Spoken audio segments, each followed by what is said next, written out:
Yeah. I love my HBCU.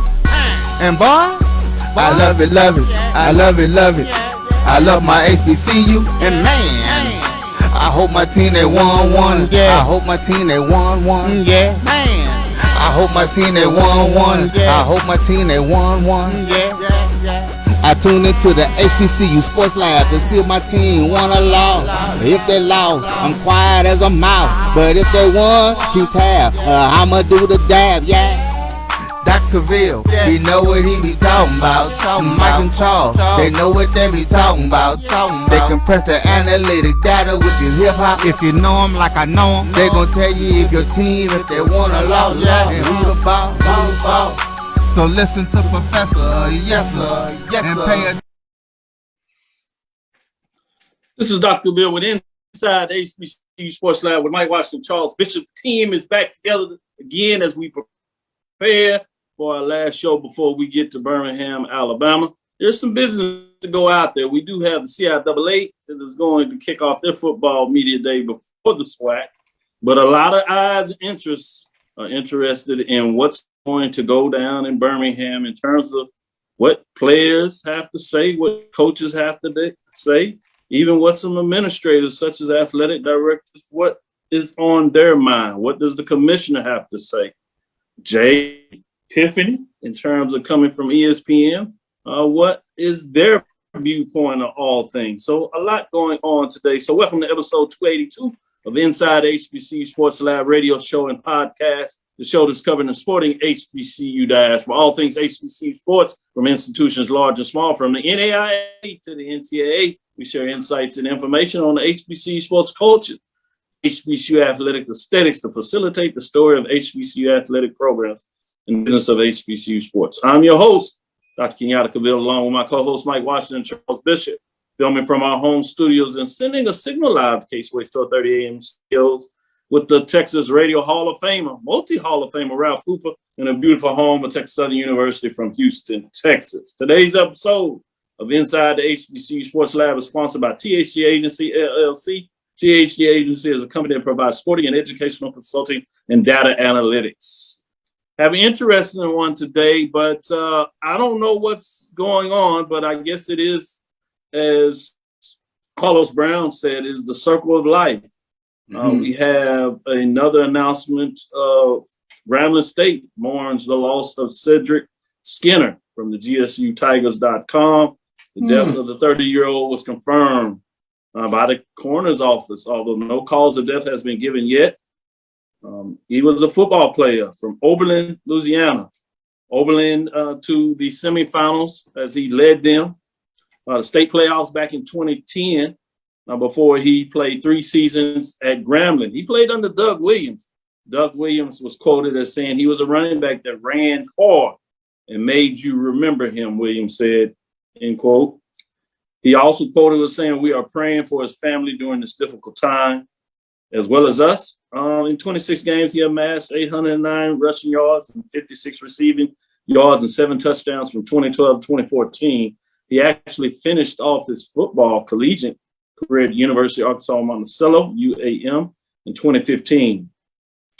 I'd like for us to pause for a moment of silence in honor of Mr. Cedric Skinner, the Grambling State family, his family, as well as HBCU families and SWAC. Back on the lighter side of things, we get back into it. Before we get into the SWAC, we'll save a lot of that for the second half of the show. We have some other news covering many things across the landscape. I'm going to start it off.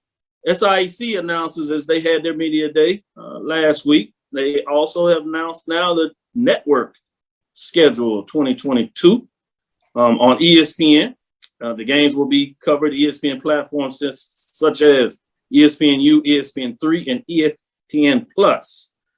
Lineup features at least one home game for each football member. I thought that was pretty big. Conference's most electric rivalry matchup, the second annual Boeing Red Tail Classic, Fountain City Classic, Morehouse Tuskegee Classic, Legacy Classic there, and the SIAC Football Championship presented by Cricket. Every week from September 4th to November 12th, will feature SIAC matchups. 2 SIAC games will air live on ESPNU this season. One of those games will be Boeing Red Tail Classic, which will take place on September 4th at the Crampton Bowl in Montgomery, Alabama, between Tuskegee University and the Fort Valley State University. That's the Golden Tigers against the Wildcats. Last year, you may remember Fort Valley State Wildcats won their inaugural matchup.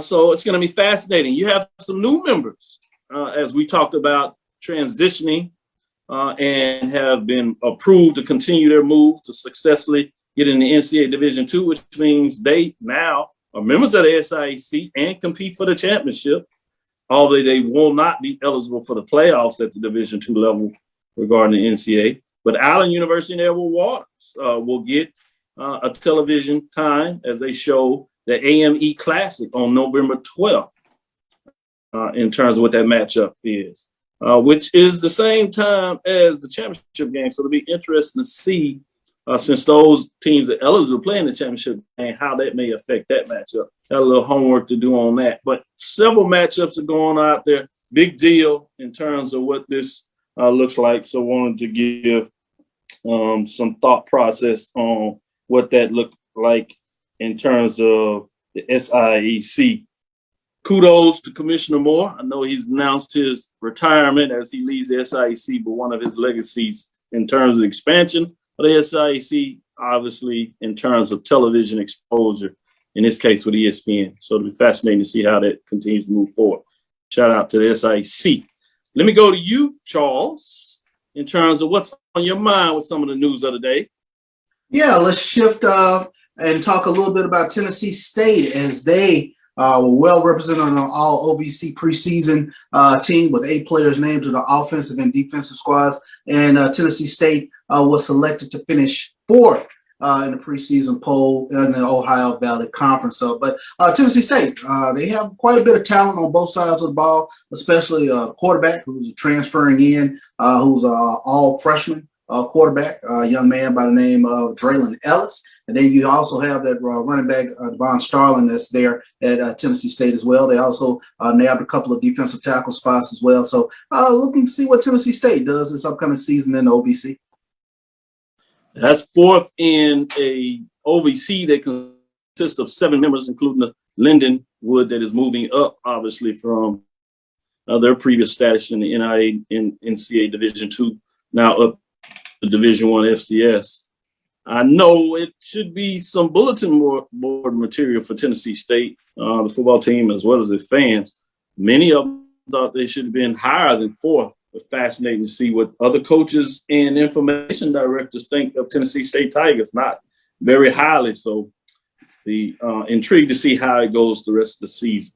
Let me go to you, Mike, in terms of your thoughts. What's hot on your mind in terms of what's going on there? You're on mute.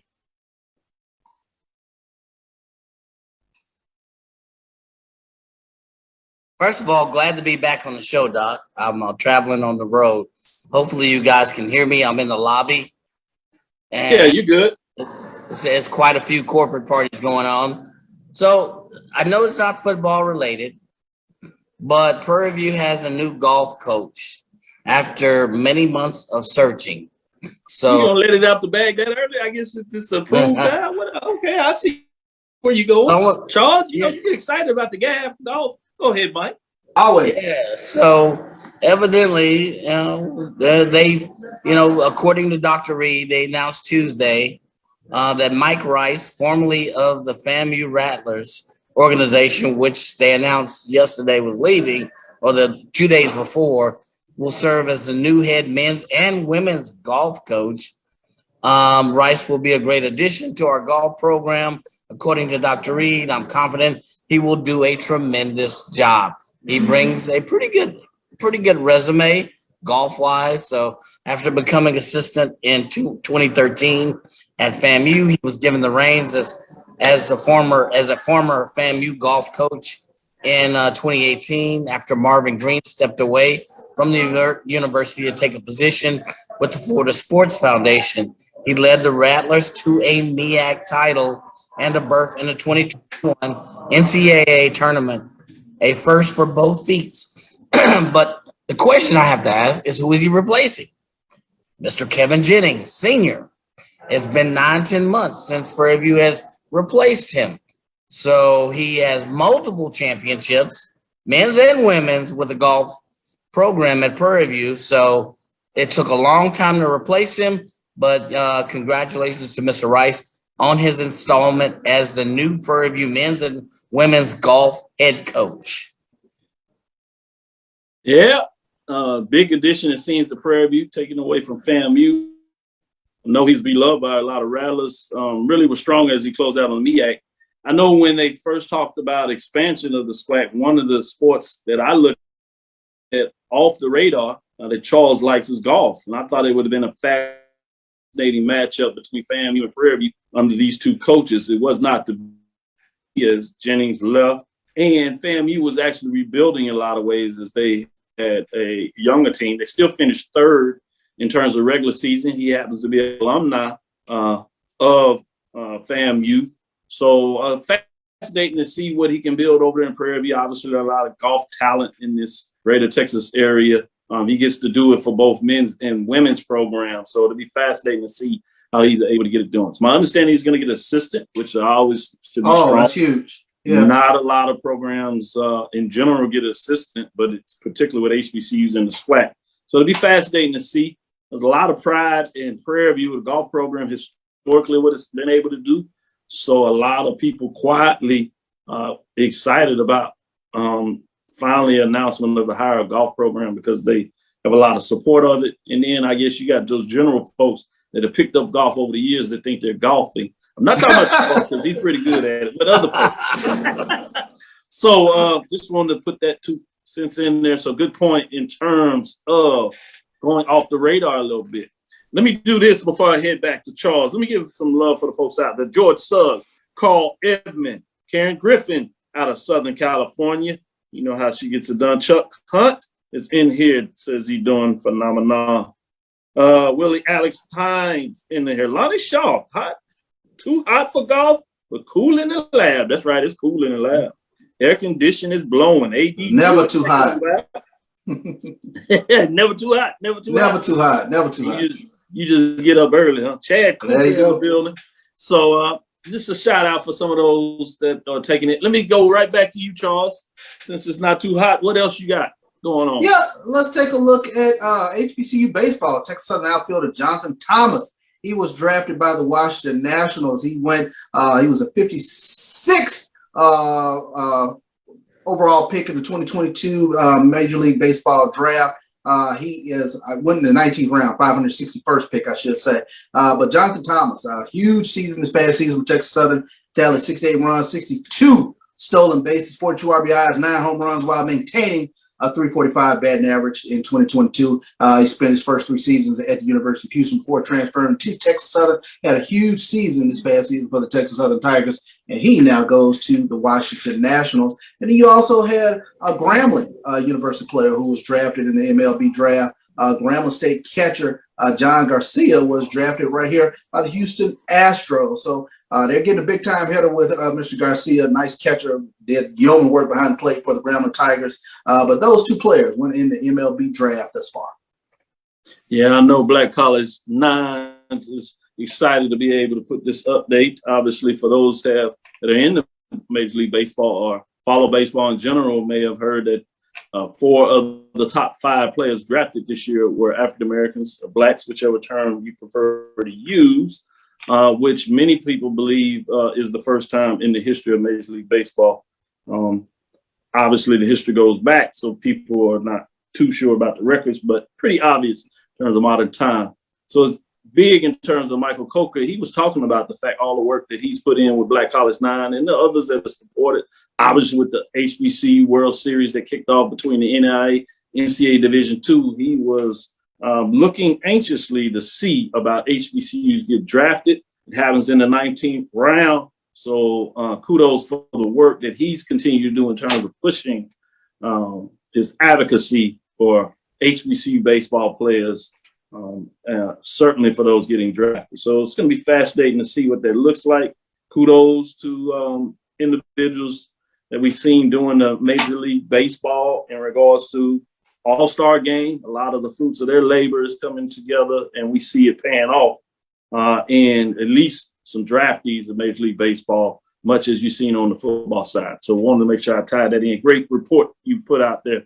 Great point in terms of recognizing what's taking place in baseball. It seems like a resurgence. We'll keep our eyes on it. Mm-hmm. Mike, what else you got for me? Oh, you want to know? You really want to know? I want to know. All right. So it looks like Dillard is in the baseball business again. So congratulations. This comes by way of HBCUsports.com, of course, Twitter. In a period, it seems, where HBCU investment is collectively regressing, one program is gaining full steam. In 2023, there will be a baseball team at, yes, Dillard University for the first time in school history.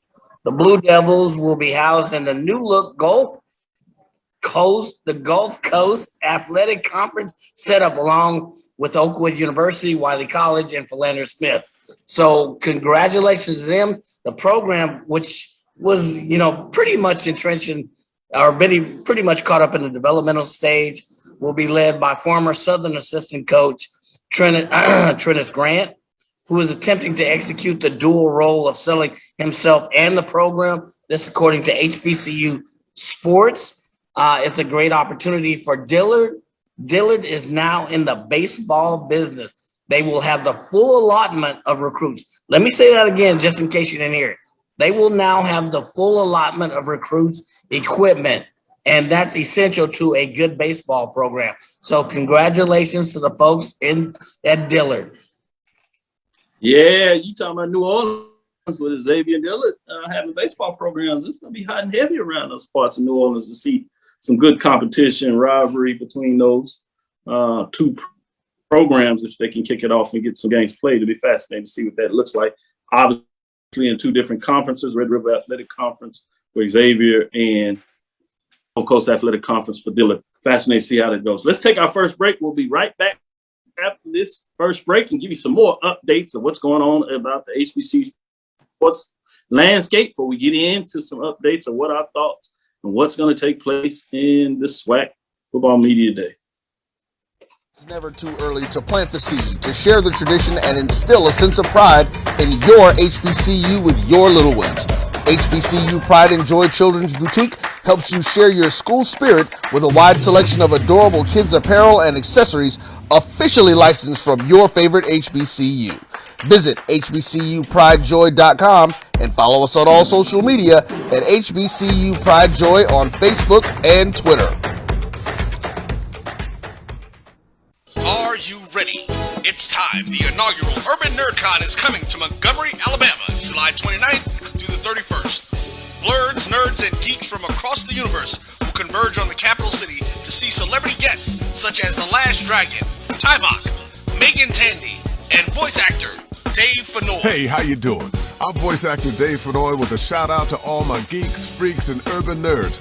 Just want to let you know I'm going to be there and I want to meet you at the Urban NerdCon Gaming and Cosplay event. It's happening July 29th through the 31st in Montgomery, Alabama. Hope you want to meet me as much as I want to meet you. So join us by visiting theurbannerdcon.net for ticket and vendor information. This will be the premier blurred event in the universe. Theurbannerdcon.net. Our heroes, our villains, our stories, everyone's con. See you there. From novice to aficionado, find yourself here. High quality cigars plus personal customer service. Slow Burn is Waco's only mobile cigar lounge, featuring a meticulous, curated collection of premium cigars. Visit our website, www.slowburnwaco.com. That's www.slowburnwaco.com. Press the analytic data with your hip hop. If you know them like I know them, they gon' tell you if your team, if they wanna loud, and who the ball.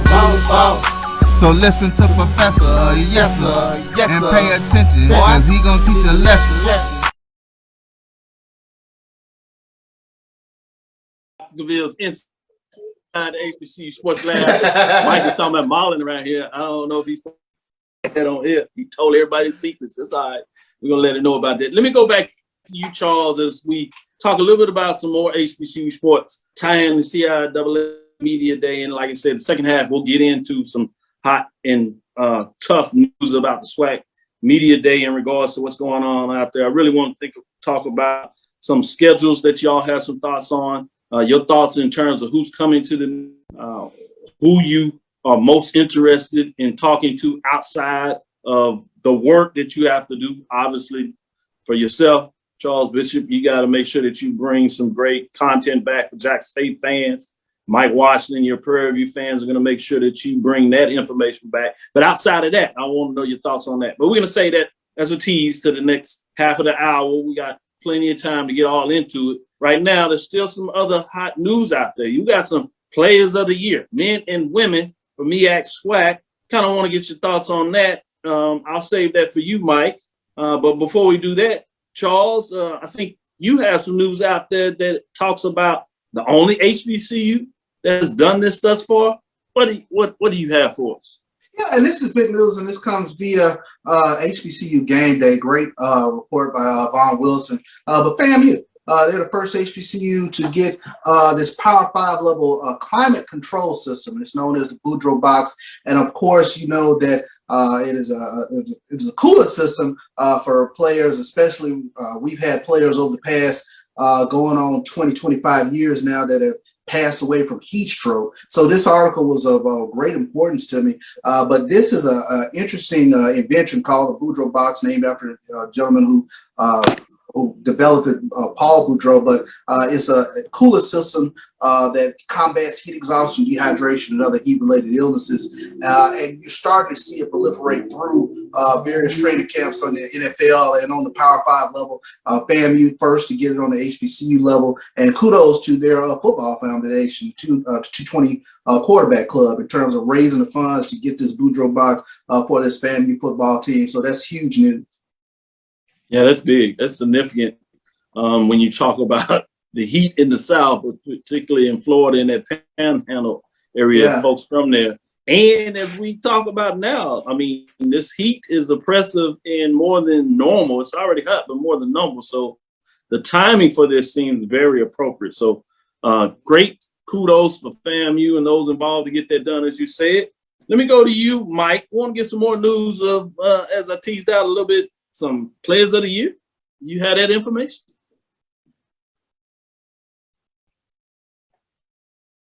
Yeah, I have that information. So I know my boy CB over there is chomping at the bits because Jackson State's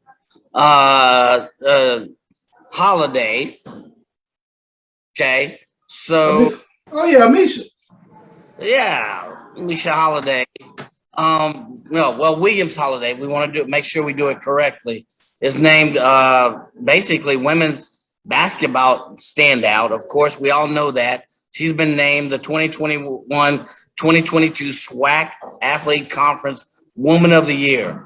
So this past season, she earned a 3.5 GPA in the classroom while leading Jackson State to its third straight, not first, not second, but third straight regular season championship and second straight SWAC tournament. So she's a three-time first team All-SWAC selection, all of that, ... She is just all thing. I know Charles can probably recite this by heart, but she led the conference in scoring. I think she was like over 19 points per game, 11 and a half boyfriend breakups, rebounds, y'all. And she had a field goal percentage. Get this, no other female player had a field goal percentage as high as her, 57, I think, and some change %. So she became the first HBCU player drafted since 2002 and only the sixth all-time to be selected in the WNBA. So congratulations to Miss Amisha Williams-Holliday. So, and on the life side, I do have some news on the MEAC, that MEAC athlete Kobe Jordan Rhooms from Morgan State University was selected as the male athlete of the year. This just announced yesterday. Congratulations to him. So he's a captain of the Bears track and field squad, outstanding field performer in the MEAC indoor track and field championships, all around great GPA. So in this past outdoor season, he won the MEAC title in the triple jump, finishing second in the high jump. So he's from Montego Bay, Jamaica. Native also competed in the triple jump in the NCAA East preliminaries. So congratulations to him as well on being selected as the male athlete of the year for the MEAC conference. So I'll stop there, let it marinate. Then we'll come back with some more awards later. Good deal. That's a big deal. Charles, what else you got out there that's hot and heavy in the HBCU news? We got some updates in terms of employment. Notified Elizabeth City State appoints James M. DeBose, athletic director, in terms of Elizabeth City State, permanently appointed him. So he was serving in that role as interim acting, you would. So it'll be interesting to see what he can get done for the CIAA Elizabeth City State in terms of that program. He will have oversight over 11 universities, women's and men's teams, as they continue to build and get it done. He came to Elizabeth City State from Winston-Salem State University, previously served in a variety of roles over there, including Senior Associate Athletic Director for Development Administration. So it'll be fascinating as he continues to put in the work for the CIAA. Let me go back to you, Charles. What other news that you have hot and heavy out there that you want to put on the table before we go back to Mike to let him get Year of the War award given? Yeah, well, I'm sure a lot of people saw it the other day via the pregame show, but Coach Prime, yeah, he has offered to donate half of his salary going towards finishing some projects that are going on at Jackson State right now with regards to the facilities. But as he does in Coach Prime fashion, let it build up a little bit, then turn to the camera and said, I'm donating half my salary. So kudos, Coach Prime, in terms of recognizing a need and stepping in, filling in a gap there with regards to Jackson State athletics. But you talk about putting your money where your mouth is. You talk about not just that, but your skin in the game. All of his kids are enrolled at Jackson State of football, women's basketball. So it is what it is. He has definitely put his foot on the pedal in terms of what he's doing and leaving his mark there, not just at Jackson State, but with regards to HBCU athletics. You're talking about all in. He is all in, financially all in. I like that. Financially all in, no doubt. Your mouth is, that's a big deal when you write checks out of your own pocket in terms of the place that you are working. And we have a lot of folks that claim to love their institution that don't always write checks. And in this point, he's doing half his salary. Not saying it's necessarily amount, but the fact that he decides to put something in terms of skin in the game. Great point that you bring that to the table of what that looks like in terms of moving Jackson State forward. Fascinating. Mike, what else? You had another honor that you want to give out in terms of your award there. As you're looking at that, I did want to give a shout out to Gold Coast Athletic Conference seeking interns for those that want to do some internship for the 2022-23 athletic season, fall or spring or full-time.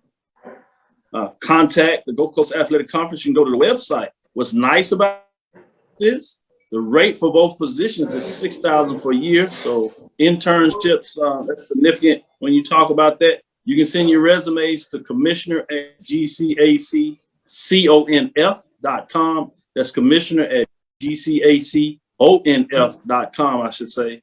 Deadline to submit resumes is July 31st, 2022. I did want to get out this before we get to the break.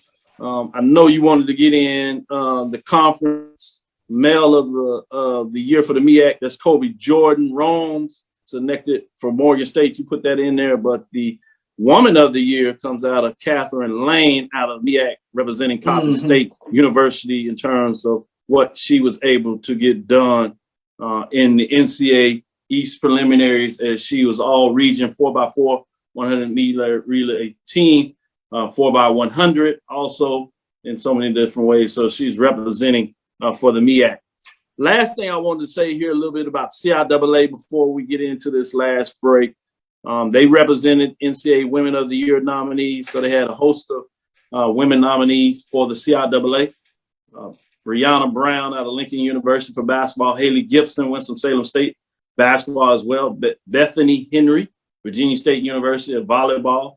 Denisha Miller, Fayetteville State, multi-sport, indoor track and field as well as volleyball. Andrea Novella Alvarado, Elizabeth City State for tennis. Azante Rogers, Elizabeth City State for basketball. And Jalen Spalding, Virginia State University of basketball. Chivalry's Not Dead. Want to show them some love. The media day is tomorrow, Wednesday. That's Tuesday, July the 19th through Wednesday, July 20th at the Holiday Inn, Valley View in Roanoke, Virginia, as all the coaches and some players collide in Roanoke to talk about the CIAA, as the 12 head coaches and returning players from each school will discuss the outlook of their respective programs and expectation. I'm really interested in, Bowie State. What will people think about that program in terms of moving forward? What's going to happen in the Southern Division in terms of some teams? Are they going to be able to get over the hump in terms, because the big bad Bears there? You got Dr. Henry Frazier III returns back into the coaching, leading Virginia State University. Does he still have magic in terms of what he gets done, and how quick, if he does, can he get that? Virginia Union, after a lot of people thought they were peaking and ready to take the curve. So it'll be fascinating. I did want to say this before we get into this break, is A.D. Drew, our very own BCSN, as well as Faith Daniels, will be in Roanoke covering the CIAA to make sure that you get your insights and news.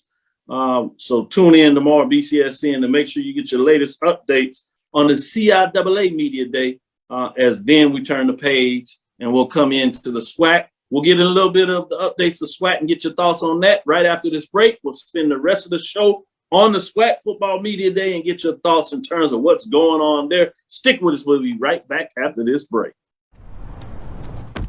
Oh, that spin class was brutal. Well, you can try using the Buick's massaging seat. Oh, yeah, that's nice.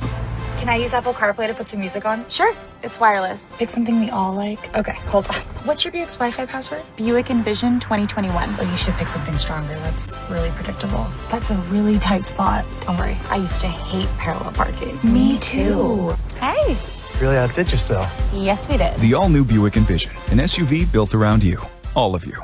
Are you hungry for authentic Caribbean food like jerk chicken, oxtail, red snapper, shrimp, tofu, and rasta pasta? Well, find your way over to Mango's Caribbean Restaurant, 180 Auburn Avenue, right next to Royal Peacock in downtown Atlanta. Them belly full, but we hungry. Mango's Caribbean Restaurant, open daily from 11 a.m. to 10 p.m. And on Friday and Saturday, we're open till 4 a.m. Come to Mango's and put some spice in your life. So we've got a good thing going.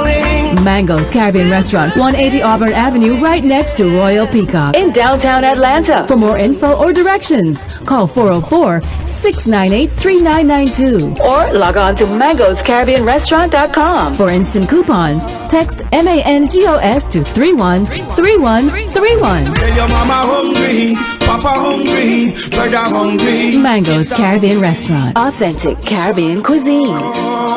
Open up the door. Tell them I'm hungry.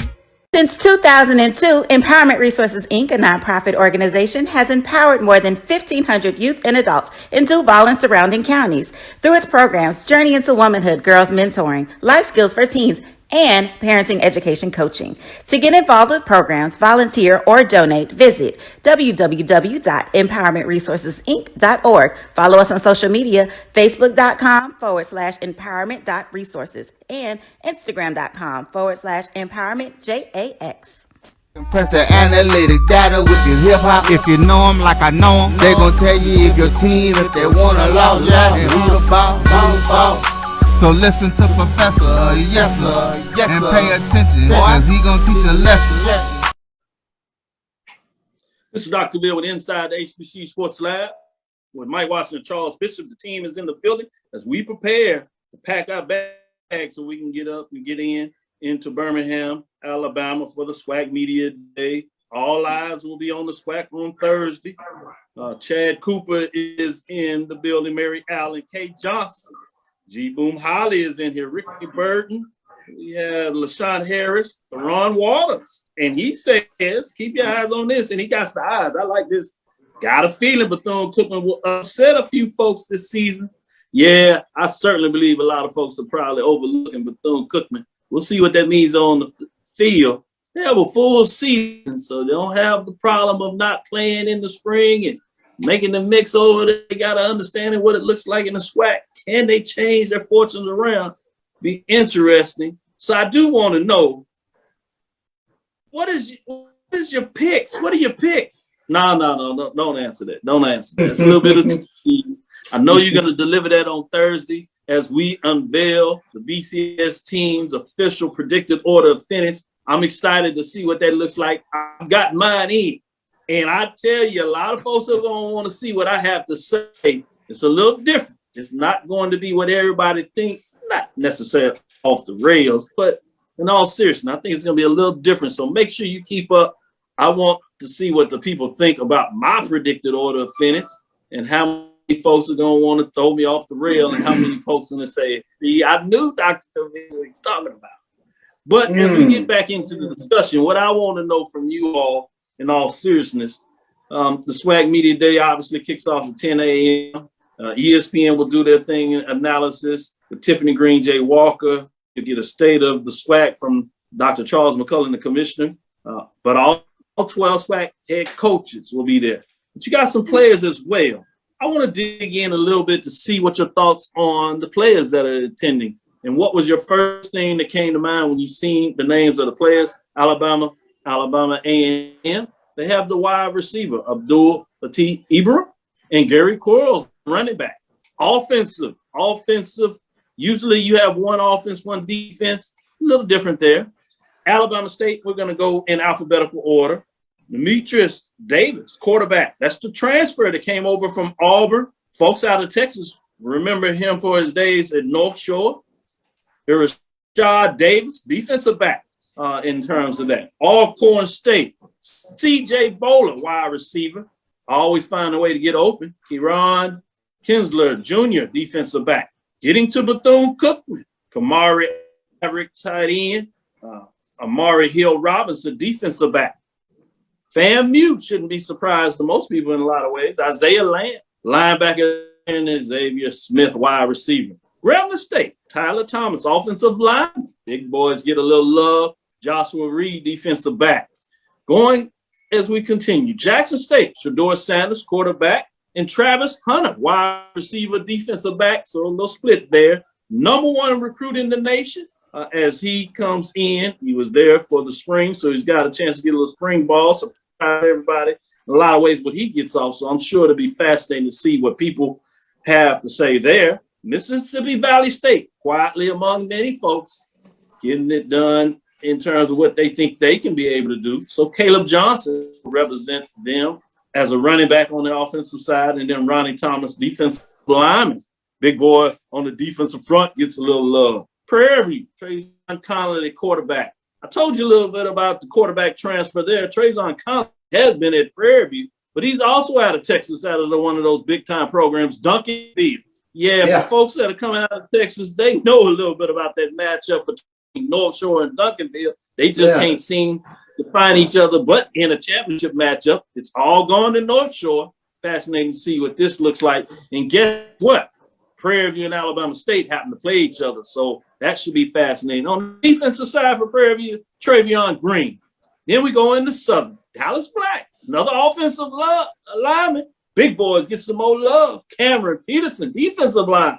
Southern Dooley says he wants to bring and tell y'all all this about the line play. Is he making a statement? I think he is. Yeah. Texas Southern University, Andrew Body, quarterback. Boy, in terms of if it wasn't for Shador Sanders, I think Body would probably get a lot more love, but it'll be fascinating. And that's the matchup. That's a key matchup late in the season. We saw it as freshmen last year, and offensively, in a lot of ways, at least for the first half, it lived up to it. Jackson State does what they do in the fourth quarter and pulled away. I'm fascinated about this matchup. Andrew Body, He's going to match up with Trayvon Conley to kick things off in Labor Day weekend in that classic. The Montario Anderson, defensive lineman, another lineman on the defensive side, gets some love. So we got a couple of big boys in the trenches getting a chance to put on their suits and slacks at least and come and shine and tell us what we think. We got another quarterback, though. Senior then. Not many of these out there. University of Arkansas Pablo, Skylar Perry, quarterback, getting the chance to tell what he thoughts about.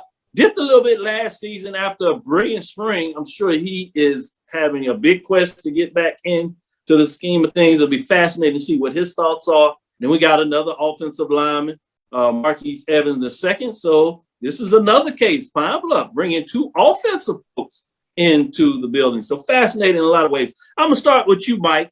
What was the first thing that came to mind when you saw this list or heard the list that I presented you in regards to who the coaches selected to be at the press table to answer these questions for the fall 2022 season, in this case at the SWAC 22 Media Day?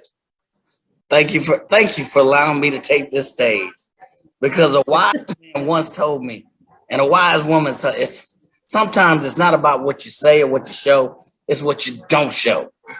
So if you look at the lineup, so for instance, Alabama A&M has Ibrahim and Gary Quarles. What they don't have is a quarterback. So what's the quarterback? Is it going to be Quincy Casey? Is it going to be Tucker? Is it going to be Taylor? What's the deal? The team comfortable with their quarterbacks show their comfort. Another example, FAMU. Notice no quarterback. Is it going to be? Is it going to be Musa? Again, that lets you know where the strength. I like it. It's not about what you say or what you show. It's what you don't say or show. That's the first thing that jumped out to me. I guess you saw that with Southern too. No quarterback mentioned. Fascinating. I see what you're saying. Oh, I can keep going. Yes. I know. We're gonna let Charles get in there. I see him chomping the bits. When I just broke that down, when you saw this, what came to your mind when you talked about the individuals that the coaches said, this is who we want to bring to the table for you all to get some insight into our program? That's very perceptive, Mike, because that was one of the things that kind of jumped out at me when I took a look at the players. You have the three-headed monster that was Aqeel Glass, Gary Quarles, and Abdul Fattah Ibrahim last year. No Aqeel Glass this year. So Alabama A&M, from a quarterbacking perspective, and we've talked about this so often, have quarterback, have wings. So who is going to take the reins at Alabama A&M? Demetrius Davis. For those of us here in the Houston area who know about him from North Shore High, anytime you mention Vince Young and Demetrius Davis in the same sentence, that's a little scary. That's something that I want people to keep in mind, how impressive this young man is, especially what he did from a high school perspective in the largest division here in Texas. And now he's coming to the SWAC. That's a huge statement in terms of what Eddie Robinson is bringing here to SWAC Media Day. We talked about Travis Hunter in 2021, but Demetrius Davis was one of the top players in the nation when he came out. So now he's at Alabama State. Taking a look at Florida A&M, the sack master himself, Isaiah Lane, of course, with Xavier Smith, the speedster wide receiver. Who's going to get the ball to them? They're going to have a nice battle at quarterback at Florida A&M. Can the incumbent Rashawn McKay keep the others at bay? What is Hugh Jackson going to do at Grambling? We all say, Grambling, they had a down year last year, but Grambling football doesn't stay down for forever. And it's only a matter of time before Grambling football gets right back in the mix. Eric Dooley, now at Southern, leading Jag Nation. They're chomping at the bit to get back in the conversation. They're back in football business. They got the guy that they wanted over there at Southern, and now it's all systems a go. Huge statement, I think, Dr. Cavil, you mentioned. He bring in an offensive lineman and a defensive lineman. Of course, they had those maulers up front over the past few years from an offensive line perspective and that running game. Now Eric Dooley brings his vaunted passing game down on the bluff. You take a look, of course, Caleb Johnson was one of the top running backs in the SWAC last year, hard running guy at Mississippi Valley State. and he's coming to SWAC Media Day. Valley will be heard from this year. There will be no Valley?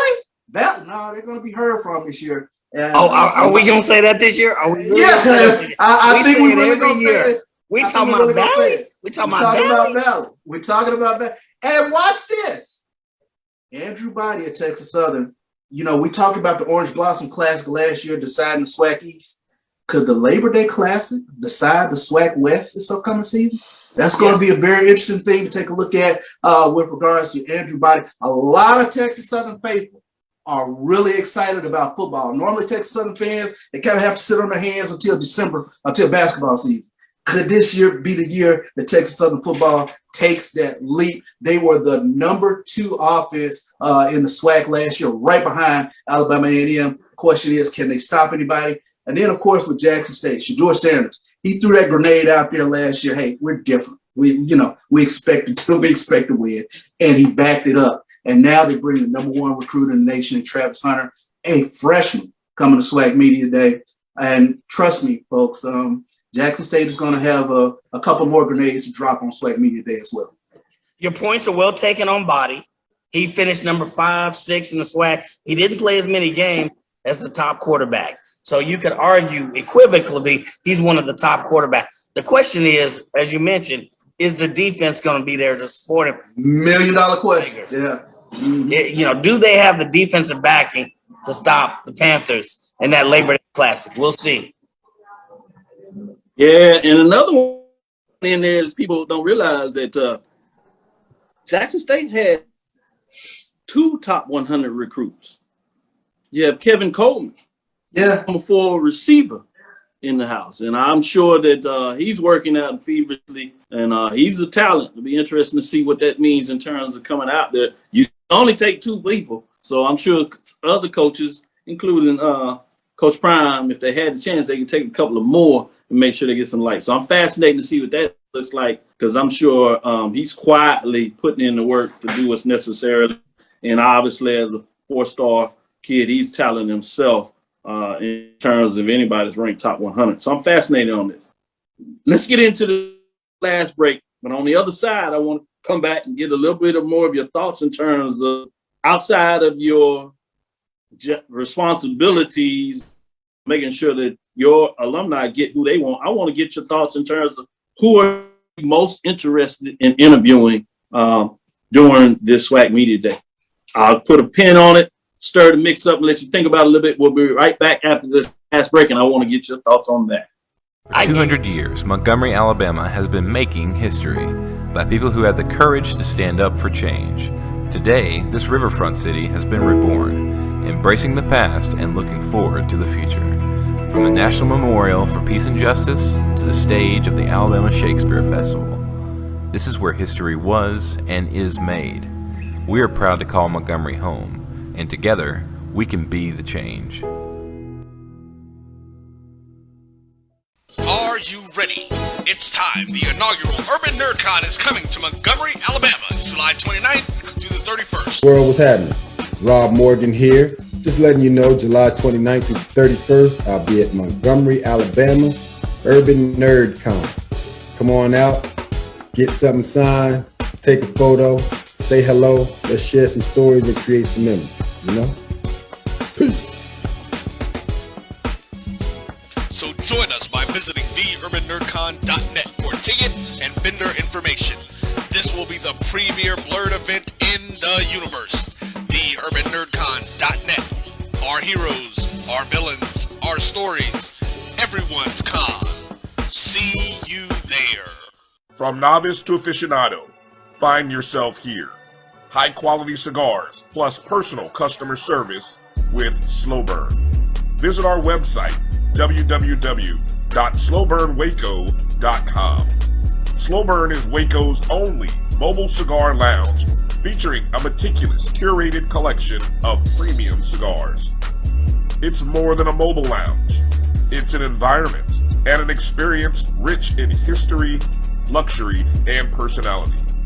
An elegant extension of any celebration occasion. It's the perfect escape and meeting place, a space where you can relax or enjoy a shared passion.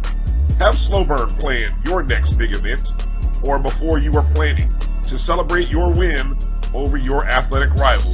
You can shop our collections at www.slowburnwaco.com. But if they want to tab, I'ma do the dab, yeah. Press the analytic data with your hip hop. If you know them like I know them, they gon' tell you if your team, if they wanna lose, yeah, and who the ball. So listen to Professor, yes sir, and pay attention, cause he gon' teach a lesson. This is Dr. Cavil with Inside HBCU Sports Lab. Told you about some of those players, you know, multiple wide receivers. We have 3 wide receivers, including Hunter, which makes it 3 defensive backs, as he's counted both ways. 5 quarterbacks. 3 offensive linemen, 2 defensive linemen, a linebacker, 2 running backs. Defensive backs are getting the pool today. You got 4 defensive backs. Fascinating, including 5 when you talk about Travis Hunter, again, going both ways. So interesting to see when you start tabulating what does this look like. But getting back to the question, I'm going to start with you, Mike, in terms of that. Who, since you said you can tell me right now, go ahead and tell me now, who do you want to interview outside of your Prairie View responsibilities? 2 people. Coach Maynard, but really Coach Eddie Robinson Jr. Out of curiosity. You've seen so many social media clippings. You even saw it on HBCU Sports. Is this Eddie Robinson experiment going to work? It was on HBCSports.com. It was on, I forget, it was IG or somewhere on the social media site. Is this going to work? He has no coaching experience. I want to see what kind of bravado he's going to get. He's got some personalities in this room. He's got Coach Maynard. He's got Dion. He's got some personalities. I just want to see what that interview is like and what kind of confidence he's going to come in with. I'm looking forward to that interview. And Coach Maynard is always entertaining. Looking forward to that interview as well. But I want to see what Eddie Robinson Jr. got to say. Former Houston Oiler. I want to see what he got to say. Out of all, I like that, Mike. He's read the press clippings. Oh yeah, I like that because Charles and I kind of got a cheat code on Coach. We've had some relationship with him, and you'll be surprised. He got a little something about it. He knows how to bring it. He started a little bit in that MEAC SWAC challenge as he got out there and said, hey, he wants to put the SWAC back where he rightfully thinks it should be. Yeah. And that got a lot of people's attention. So you're right. It'll be fascinating. Let me go back to you because I think Mike kind of cheated on that. I asked for players. He went with coaches. So you better go with players and or coach. Who do you want to talk to, Charles? Players and or coaches. I think they're, first and foremost, there are going to be some issues out there on the table. So it'll be interesting to hear some of the coaches' views in regards to where we are with name, image, and likeness. Where are we with regards to conference realignment? If there are any expectations of that trickling down. But always a great interview. And if there was no Coach Prime, there was no Deion Sanders, I think Willie Simmons is always a tremendously insightful interviewee in terms of the way he breaks things down. It doesn't just give you the stock footage of coach speak. You know, he's very insightful in terms of his thought process, in terms of all of those things that are on the table. But obviously, Connell Maynard is going to be a very interesting interview. Never short on bravado. He is what I call, if there was no Coach Bryant, he would be that Archie Cooley individual who is in the room, who's going to suck in the oxygen around his table. And then Eddie Robinson Jr. I think that it's going to be very interesting. Like Doc said, I've had some conversations with him before. He isn't short on bravado either. So, and when I saw him bringing Demetrius Davis to SWAC Media Day, I knew there were going to be some nice little fireworks ready to go for SWAC Media Day. So I'm looking forward to hearing what those teams, especially in the SWAC East, have to say in regards to Jackson State. And then, you know, Jackson State is what it is. They're going to bring it to. Yeah, he had to find a way to get Jackson State in there. He had to find a way to. He had to find a way to slip it in. I think they'll bring it. I guess he just ignored me. I said, Did you hear the question? The question was. Ignore. The question was ignore your alma mater. Duly ignored. No. And for those who don't realize, both of these guys have finished at Texas Southern University. They just the graduate degree, so you see how they treat that. They answer that part correct. I wanted to ask you in regards to how many of y'all had a chance to really look at the schedule in terms of who teams play? I know it's the reverse of last year, but have you dug into the schedule? And with that being said, based on what you see this year, what you see coming back, who do you think has the toughest schedule? I'll put it out there a little bit, maybe to give you some of my thoughts and process, and then you can pick this or give your own framework. Alcorn sticks out to me, and I'm talking about just the SWAC teams, obviously. Yeah. Non-conference-wise, a lot of them have strong, whether it's some good FCS regional competition, obviously FBS programs continue to make it strong. But you have Alcorn that plays in the division, Southern on the road for Prairie View. They got to go on the road to Grambling, right? They have Texas Southern at home that people are interested in. But then they end the season with Jackson State. I think that's a fascinating schedule in a lot of ways in terms of that. You talk about Grambling's schedule. Obviously, the Jackson State is a conference game, but it doesn't count in the conference standings.